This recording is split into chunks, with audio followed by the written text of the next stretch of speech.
做一啲人哋唔敢做、唔識做、唔願做嘅事，呢啲為之差異化。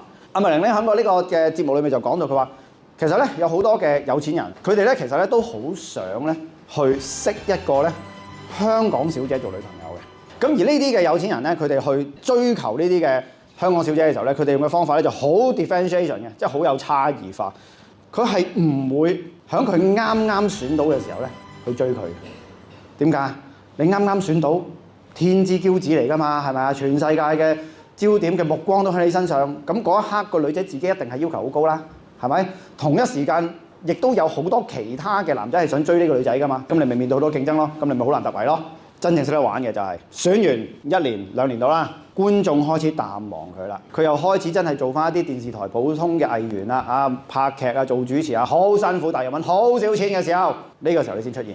如果你係喺佢啱啱選完嘅時候出現咧，嗰種關係叫以下犯上啊！佢係女神嚟㗎嘛，你係普通人啊嘛，你咪以下犯上咯。